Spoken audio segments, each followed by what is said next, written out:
गौना। आज 20 सालों बाद रमेश अपनी दुल्हन नैना के साथ अपने गांव के अपने पुराने घर आता है। सभी लोग बहुत खुश थे। रूपा भी अपनी बहू का स्वागत करने में लगी थी। पर ये क्या, रूपा जैसे ही अपनी बहू की आरती उतारने जाती है, अचानक से तेज हवाएं चलने लगती है। घर की लाइट चली जाती है और आरती का थाल का दीपक बुझ जाता है। माँ, ये सब क्या हो रहा है? अचानक से ये मौसम कैसे बदल गया? अरे बेटा, ये गांव है। गांव में अक्सर ऐसा ही होता है। किसी भी वक्त मौसम बदल जाता है और कभी भी लाइट चली जाती है। दीपाली बेटा, किचन से मोमबत्तियां तो ले आ। रूपा के कहने पर दीपाली किचन में मोमबत्ती लेने जाती है। लाइट ना होने की वजह से घर में काफी अंधेरा था, इसलिए दीपाली अपने फोन का टॉर्च ऑन करती है और टॉर्च ऑन करते ही उसे महसूस होता है जैसे कोई उसके सामने से गुजरा हो। मुझे ऐसा क्यों महसूस हुआ कि मैंने अभी यहाँ किसी को देखा? क्या सच में यहाँ कोई था या ये सिर्फ मेरा वहम था? अरे दीपाली बेटा, मिले कि नहीं मोमबत्ती? हाँ माँ, बस अभी लाती हूँ। दीपाली सारी बातों को भूलकर मोमबत्ती जलाती है और जैसे ही मोमबत्ती लेकर वापस बाहर जाने के लिए पीछे मुड़ती है तो उसके सामने एक 10 साल की छोटी बच्ची खड़ी होती है। उस बच्ची की एक झलक देखते ही दीपाली डर जाती है और जोर जोर से चिल्लाने लगती है। तभी अचानक से लाइट आ जाती है। दीपाली की आवाज सुनकर शंकर और छोटा भाई पवन उसके पास पहुंचते हैं। क्या हुआ दीपावली बेटा? पापा, मैंने किसी को देखा। दीदी, यहाँ पर कोई नहीं है। अंधेरे में वहम हुआ होगा आपको। अब चलो, दरवाजे पर भैया भाभी कब से खड़े हैं। दीपाली भी इसे अपना एक वहम समझकर सबके साथ बाहर चली जाती है, जहां वो लोग अपनी भाभी का स्वागत करते हैं। नैना अपने पैरों से कलश को गिराकर थाल में पैर रखती है और घर के अंदर जाती है। सब घर के अंदर चले जाते हैं।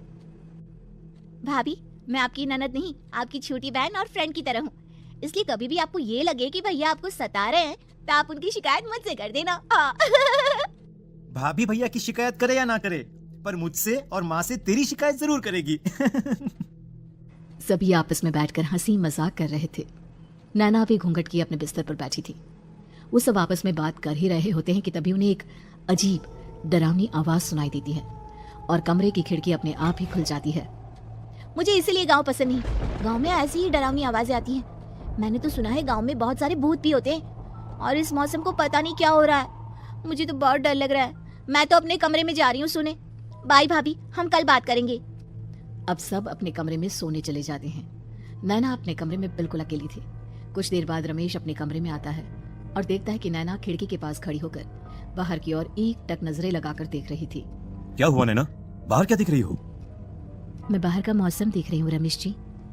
इस मौसम को देखकर ऐसा लग रहा है जैसे आज कोई अपना बदला लेने के लिए आया है। तुम क्या बोल रही हो, मेरी कुछ समझ में नहीं आ रहा। और वैसे भी रात काफी हो चुकी है, अब हमें भी सो जाना चाहिए। चलो। इतना बोलकर रमेश सोने के लिए बिस्तर पर लेट जाता है, पर नैना अब भी खिड़की के पास ही खड़ी होती है। रमेश के सो जाने के बाद नैना अपनी सास के कमरे में जाती है और अपनी सास के पास बैठकर रोने लगती है, जिसे सुन सास की नींद खुल जाती है। बहू, अरे क्या हुआ बहू? तू इतनी रात को यहाँ मेरे कमरे में बैठकर रो क्यों रही है? मम्मी जी, आपने मुझे क्यों नहीं अपनाया? आपको पता है, आपकी वजह से मुझे और मेरे परिवार वालों को गांव वालों के कितने ताने सुनने पड़े। तू मेरी बहू नहीं है? कौन है तू? मम्मी जी, मैं आप ही की बहू हूँ। आपने मुझे अब भी नहीं पहचाना? इतना बोलते ही नैना की आंखें लाल हो जाती हैं। वो जोर जोर से हंसने लगती है। मौसम का रुख बदल जाता है। कमरे की खिड़कियां और दरवाजे अपने आप ही खुलने और बंद होने लगते हैं। देखते ही देखते नैना हवा में उड़ने लगती है और वो अपनी आंखों के इशारे से अपनी सास को भी हवा में लटका देती है। तेरी वजह से मुझे और मेरे घर वालों को ताने सुनने पड़े। तुमने जो पाप किया है, तुझे उस पाप की सजा मिलेगी और अब तेरी इस गलती की सजा तेरा पूरा परिवार भुगतेगा। इस तरह से नैना बड़ी ही बेरहमी से अपनी सास को मार डालती है और आराम से अपने कमरे में जाकर सो जाती है। अगली सुबह जब घर वालों को कमरे में रूपा की लाश मिलती है तो उन लोगों के पैरों तले जमीन खिसक जाती है। कल तक माँ बिल्कुल ठीक थी, फिर अचानक ऐसा क्या हुआ रात को कि माँ हम सबको छोड़कर चली गई? सारी गलती मेरी है।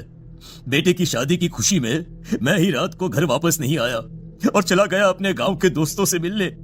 अगर रात को मैं अपनी रूपा के साथ होता तो शायद आज वो हमें छोड़कर न चाहती। घर में शोक का माहौल पसर गया था, पर नैना को इस बात से कोई फर्क नहीं पड़ रहा था और ये बात कहीं ना कहीं पवन को भी समझ में आ रही थी। अब ऐसे ही कुछ दिन बीतते हैं। और 1 महीने के अंदर ही अंदर शंकर की भी मौत हो जाती है। पहले माँ छोड़कर चली गई और अब पिताजी। क्या हो गया है हमारे घर को? पता नहीं किसकी नजर लग गई है। भैया ये घर सही नहीं है। हम जब से इस घर में आए हैं कुछ न कुछ बुरा ही हो रहा है। हमें यहाँ से वापस शहर चले जाना चाहिए।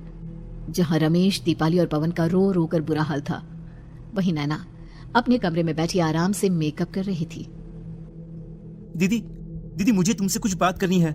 मुझे लगता है कि इन सब के पीछे भाभी का हाथ है। पवन, तू ये सब क्या कह रहा है? तू होश में तो है ना? अगर भैया भाभी ने तेरी ये बकवास बात सुन ली तो उनके दिल पर क्या गुजरेगी? तू भाभी पर इतना बड़ा इल्जाम कैसे लगा सकता है? दीदी आप खुद ही देख लो ना, हम जब से इस घर में आए हैं सब कुछ बदल गया है।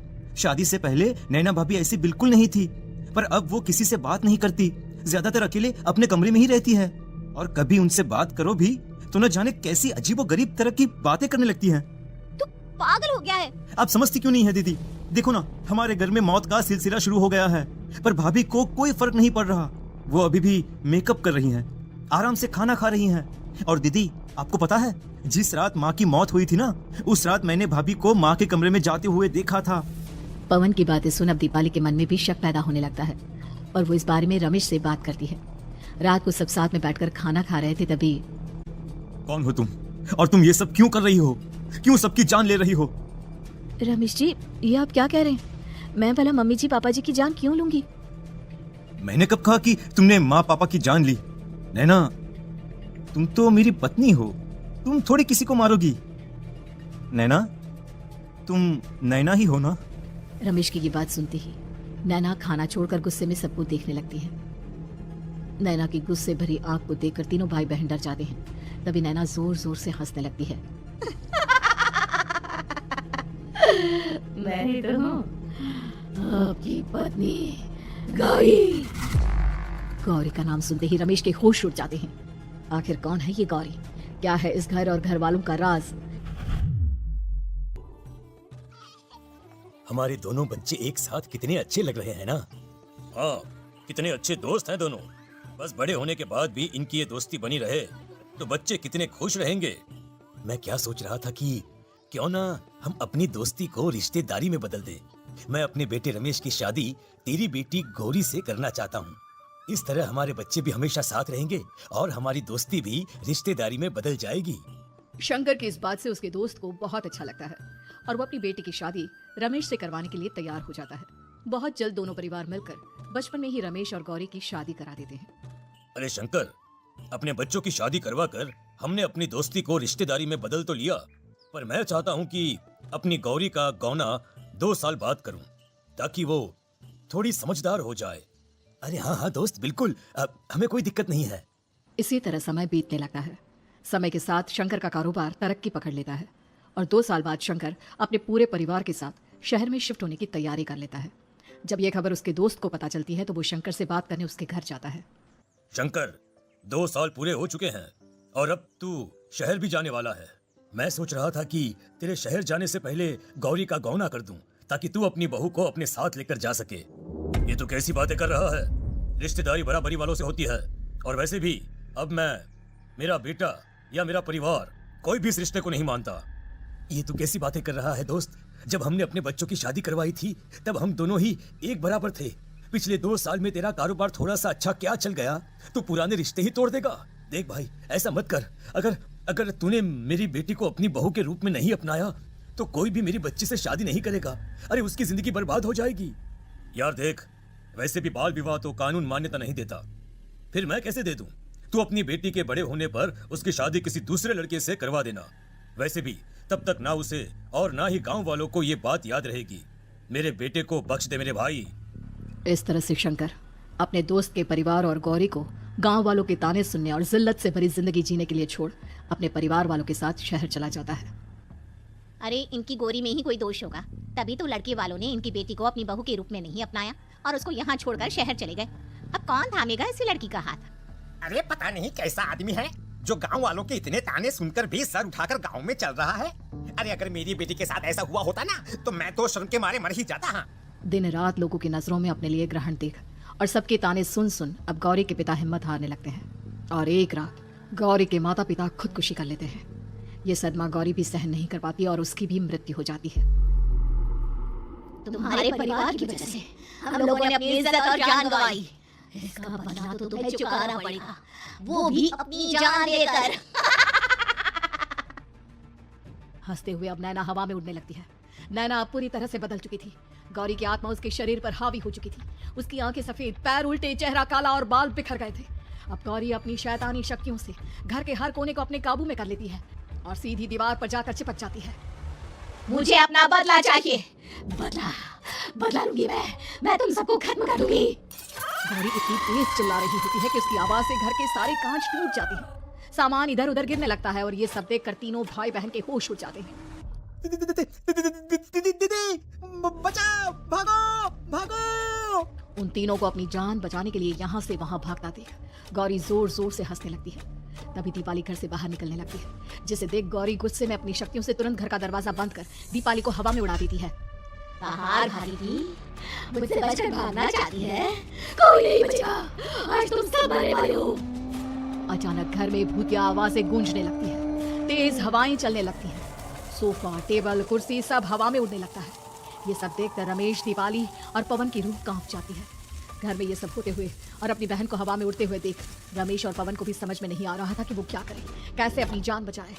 इतने में गौरी अपनी आंखें दीपाली की तरफ करती है और अपनी शैतानी शक्तियों से उसका गला दबाने लगती है। भागने का बहुत शौक है ना, अब मैं तुझे इस दुनिया से ही भगा दूंगी।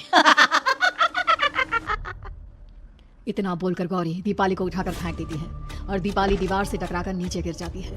दीपाली के पूरे शरीर में चोट के निशान होते हैं और वो उठ भी नहीं पाती। दोनों भाई भागते हुए अपनी बहन के पास जाते हैं। ये तो बस शुरुआत है, मैं तुम तीनों को दरबार मारूंगी। अरे पर हमने क्या किया है? हम तीनों भाई बहन तो निर्दोष हैं। गलती तो हमारे माता पिता ने की थी और उन्हें तुम पहले ही मार चुकी हो, फिर हमारे पीछे क्यों पड़ी हो? पवन के इतना बोलते ही गौरी एक हवा के झोंके की तरफ उसके पास आती है और उसका गला पकड़कर उसे हवा में उठा देती है और रमेश को गुस्से भरी नजरों से देखती है। गलती मेरे परिवार की नहीं थी, बदला को बड़ा बड़ा, मैं किसी को नहीं छोड़ूंगी। गौरी पवन को हवा में उछाल देती है, जिस पर कमरे की छत से टकराकर जमीन पर आकर वो गिरता है। उसके सर और शरीर पर जगह जगह चोट लग जाती है और खून बहने लगता है, जिसे देख अब रमेश से चुप नहीं रहा जाता। गौरी, तुम्हारा गुनहगार मैं हूँ। तुम्हारी शादी मुझसे हुई थी। अगर तुम्हें बदला चाहिए तो मुझसे लो। मेरे भाई बहन को छोड़ दो। तुम मुझे मार दो। मरना तो सबको पड़ेगा। अरे पर इसमें उन दोनों की कोई गलती नहीं है। प्लीज, मैं मानता हूँ कि तुम और तुम्हारे परिवार के साथ जो कुछ भी हुआ वो गलत था, पर गौरी मैं प्लीज मेरे भाई बहन को छोड़ दो। उन्हें तो इस बात के बारे में कुछ भी पता नहीं है।